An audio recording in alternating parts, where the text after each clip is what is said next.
नमस्कार, स्वागत है आप सभी का। आप देख रहे हैं वी24। मैं हूं आपके साथ श्रवण तंबोली। बुलेटिन में बढ़ते आगे और देखते हैं खबर चुनावी है। राजनांदगांव में केंद्रीय गृह मंत्री अमित शाह ने सभा को संबोधित किया। इस दौरान उन्होंने कांग्रेस पर जमकर निशाना साधा। उन्होंने कहा, छत्तीसगढ़ में कटकी और बटकी की सरकार है, यहां कोई खुशहाल नहीं है। भूपेश को जवाब देना चाहिए। गोठान घोटाला किया, बच्चों की नौकरी में भी करप्शन किया। पूर्व मुख्यमंत्री और राजनांदगांव विधानसभा सीट से बीजेपी प्रत्याशी रमन सिंह ने अपना नामांकन दाखिल किया। इस दौरान केंद्रीय गृह मंत्री अमित शाह मौजूद रहे। इससे पहले शाह बिरनपुर में बीजेपी की परिवर्तन रैली में शामिल हुए। राजनांदगांव में पूर्व सीएम डॉक्टर रमन सिंह ने नामांकन भरने से पहले सभा को संबोधित किया। रमन सिंह ने शाह की तुलना वल्लभ भाई पटेल से की और कांग्रेस पर राजनांदगांव की उपेक्षा का आरोप लगाया। कांग्रेस सरकार ने राजनांदगांव के साथ छल किया, कांग्रेस सरकार से इसका बदला लेना है। प्रधानमंत्री नरेंद्र मोदी 21 अक्टूबर को ग्वालियर दौरे पर रहेंगे। इस दौरान पीएम सिंधिया स्कूल फोर्ट के 125वें स्थापना दिवस समारोह में शामिल होंगे। साथ ही पीएम मोदी स्पोर्ट्स कॉम्प्लेक्स का शिलान्यास भी करेंगे। केंद्रीय गृह मंत्री अमित शाह 20 अक्टूबर को एक बार फिर छत्तीसगढ़ दौरे पर रहेंगे। 20 अक्टूबर को बस्तर संभाग के दौरे पर शाह आएंगे। बता दें कि पहले चरण में बस्तर संभाग में मतदान होगा। दिल्ली में कल कांग्रेस की बैठक होगी। इस बैठक दौरान कांग्रेस प्रत्याशियों के नामों पर चर्चा की जाएगी। बता दें कि 18 अक्टूबर को कांग्रेस की दूसरी लिस्ट जारी हो सकती है। सीएम भूपेश बघेल आज शाम दिल्ली जाएंगे। बता दें कि छत्तीसगढ़ में 30 प्रत्याशियों की सूची कांग्रेस जारी कर चुकी है, जबकि बाकी प्रत्याशियों को लेकर मंथन चल रहा है। दिल्ली दौरे से भोपाल लौटे कमलनाथ ने पहली लिस्ट को बहुत संतुलित बताया। उन्होंने कहा, नाराज नेताओं को लेकर भी साफ संदेश दिया। दावेदारों की नाराजगी पर कहा कि 4000 से ज्यादा दावेदार हैं, हर किसी को टिकट नहीं दिया जा सकता। हमें जाति समीकरण को भी ध्यान में रखा। उम्मीदवारों का बेहतरीन चयन किया गया। ये चुनाव उम्मीदवार का नहीं बल्कि मध्य प्रदेश के भविष्य का है। मुकाबला टक्कर का होगा और जनता बीजेपी को जवाब देगी।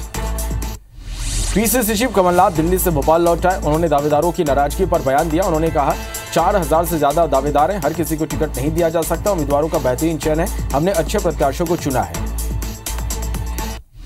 पीसीसी चीफ कमलनाथ ने कांग्रेस की पहली सूची पर ट्वीट किया। उन्होंने लिखा, कांग्रेस प्रत्याशियों की नहीं, एमपी के भविष्य की सूची जारी की है।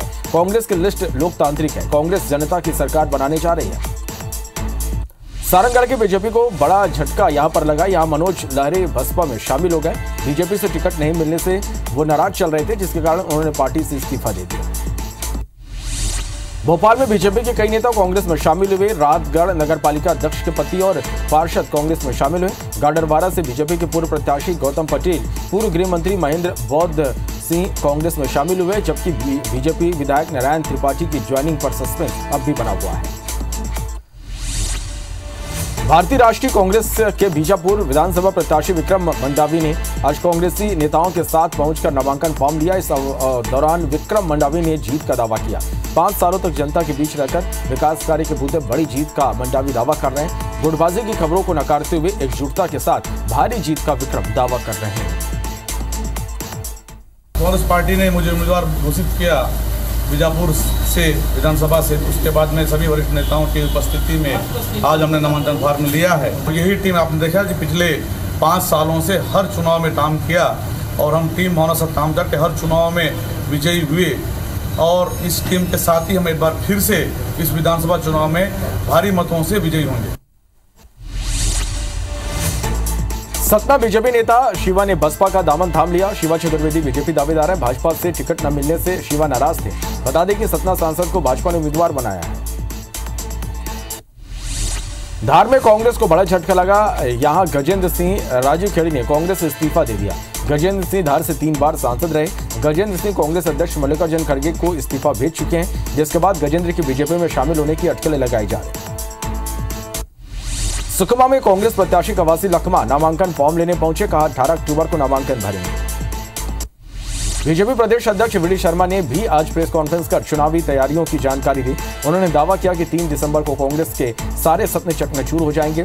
उन्होंने इस दौरान कांग्रेस की पहली लिस्ट पर प्रतिक्रिया देते हुए कहा कि इस लिस्ट ने साबित कर दिया कि कांग्रेस परिवारवाद और गुंडाराज की गारंटी है। मध्य प्रदेश में चुनाव को लेकर सियासी घमासान जारी है। सांवेर से कांग्रेस ने रीना बोरसी को तो बीजेपी ने मंत्री तुलसी सिलावट को मैदान में उतारा है। इसको लेकर तुलसी सिलावट ने कांग्रेस पर तंज कसा। उन्होंने कहा कि जितने बड़े चेहरे वो हमारे साथ हैं।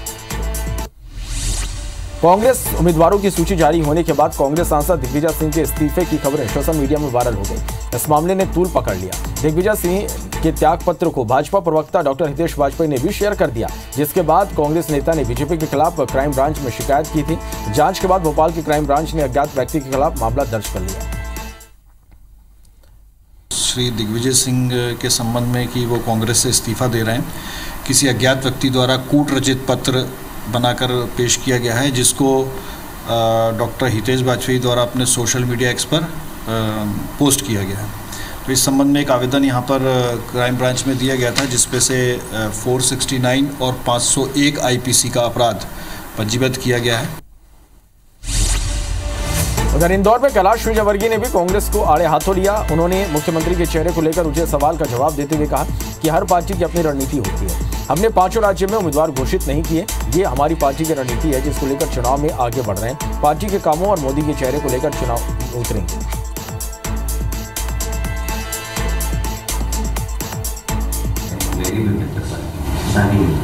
मैंने भी बचपन के मैं करता हूँ, पर पार्टी की एक रणनीति होती है। अभी एक राज्य में चुनाव नहीं हो रहे, अभी 5 राज्यों में चुनाव है और 5 ही राज्यों में ये रणनीति तय की गई कि हम संगठन के आधार पर और मोदी जी के नेतृत्व में ही चुनाव लड़ेंगे। तो ये पार्टी की रणनीति है, अब इस पे प्रश्न खड़ा करने का कोई कारण नहीं है। सरायपाली नगर पालिका उपाध्यक्ष सुशीला पटेल के खिलाफ लाया गया अविश्वास प्रस्ताव एक बार फिर से गिर गया। प्रस्ताव के पक्ष में 8 और विपक्ष में 7 वोट पड़े। नगर पालिका में कुल पार्षदों की संख्या 15 है। जीत के बाद नगर पालिका अध्यक्ष अमृत पटेल के समर्थकों में जश्न का माहौल है। डिप्टी सीएम टीएस सिंहदेव ने बड़ा बयान दिया। कांग्रेस की दूसरी लिस्ट पर टीएस सिंहदेव ने कहा कि 60 सीटों पर दिल्ली में मंथन होगा। साथ ही टीएस ने 17 अक्टूबर को दूसरी लिस्ट जारी होने के संकेत दिए। विधायकों के टिकट कटने पर कहा कि बदलाव प्रकृति का नियम है। दूसरी लिस्ट में कुछ का टिकट कट सकता है। पुराने पत्तों के गिरने के बाद नए पत्ते आते हैं। जो 60 सीट बची है उसके संदर्भ में बैठक होगा और परसों 9 बजे सुबह राजस्थान और दिन में शायद 4 बजे मध्य प्रदेश इसकी सेंट्रल इलेक्शन कमेटी की बैठक। कल लंच के पहले बैठक है, तो मुझे लगता है कि शाम रात को भी कुछ नाम आ सकते हैं। हम लोग का काम है अपना सुझाव देना, फिर हाईकमांड तय करेगा रिलीज कब करना।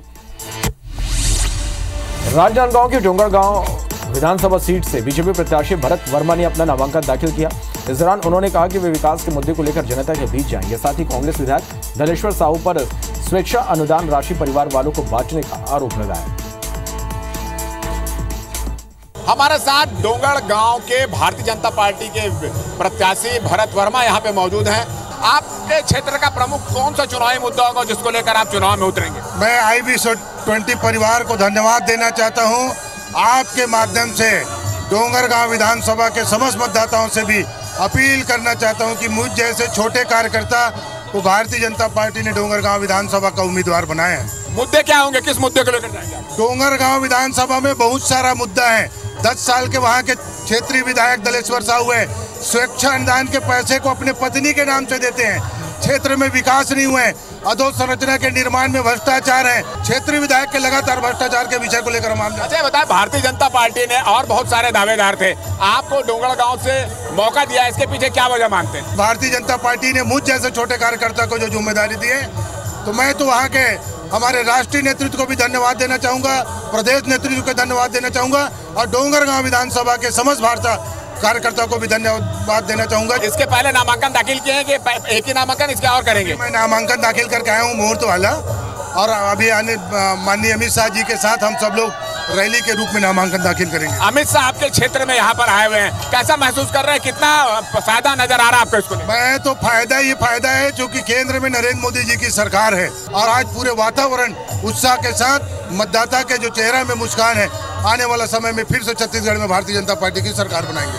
तो आपने सुना था ये भरत वर्मा है, इन्होंने कहा है कि अमित शाह के आने से पूरे क्षेत्र में एक माहौल बनेगा, कार्यकर्ताओं में उत्साह होगा और इसके अलावा उन्होंने कहा कि वो विकास के मुद्दे को लेकर जाएंगे। कैमरामैन नजीर खान के साथ राजेश मिश्रा, IBC24 राजनांदगांव। सीधी में कांग्रेस ने बीजेपी पर आचार संहिता उल्लंघन का आरोप लगाया है। कांग्रेस का आरोप है कि बीजेपी प्रत्याशी रीति पाठक क्षेत्र में प्रधानमंत्री नरेंद्र मोदी और मुख्यमंत्री शिवराज सिंह चौहान की तस्वीर लगी दीवार घड़ी बांट रही है। कांग्रेस का कहना है कि चमोड़ी उप सरपंच के घर से बड़ी संख्या में दीवार घड़ी बरामद हुई है। साथ ही कांग्रेस ने आरोप लगाया कि निजी कॉलेज में बड़ी संख्या में कंबल का स्टॉक होने की सूचना मिलने के बाद भी पुलिस कार्रवाई नहीं कर रही है। मुझे सूचना मिली कि आर्या पैरामेडिकल कॉलेज जो रीति पाठक की निजी बिल्डिंग है, इसमें बहुत सारी अवैध सामग्री, थोक में कंबल, हजारों की तादाद में घड़ियां और ये सब सामग्री रखी हुई है। उसके बाद मैंने टीआई सीधी को फ़ोन किया। उन्होंने कहा आपके पास सूचना का क्या आधार है। कलेक्टर महोदय द्वारा ये कहा जा रहा था कि जब बांटते हुए कोई दिखेगा तब हम कार्यवाही करेंगे।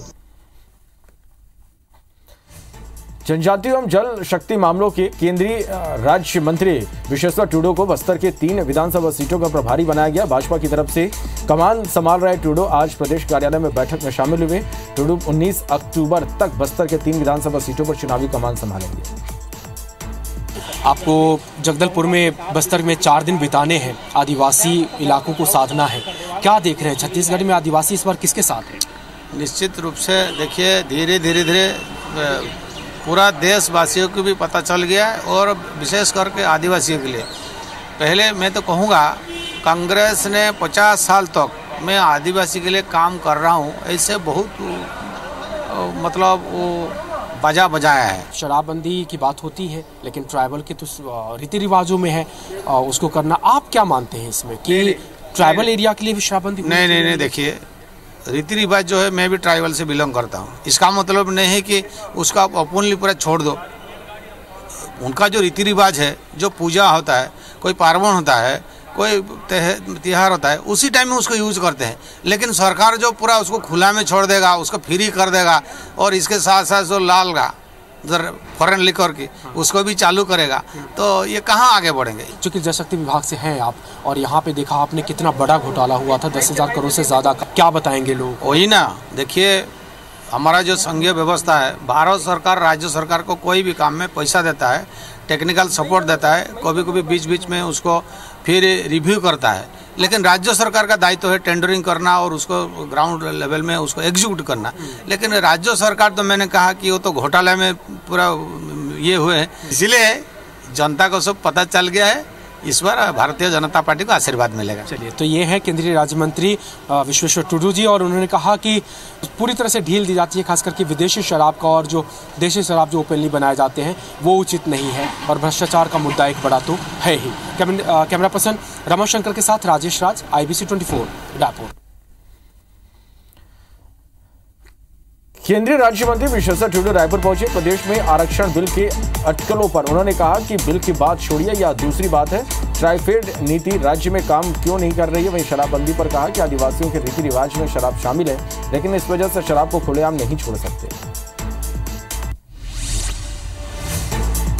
इंदौर के विधानसभा चुनाव में अब जल्द ही इंडिया गठबंधन से जुड़े अन्य दलों की एंट्री होने जा रही है। इंदौर के विधानसभा 1 में प्रचार के लिए पश्चिम बंगाल की सीएम ममता बनर्जी को कांग्रेस ने आमंत्रित किया है। कांग्रेस के प्रवक्ता विवेक खंडेलवाल ने बताया कि कैलाश विजयवर्गीय बंगाल क्यों नहीं जा रहे, यह बताना चाहिए। वहीं इस मामले में कैलाश विजयवर्गीय ने कहा कि डेमोक्रेसी में सभी को आने का अधिकार है।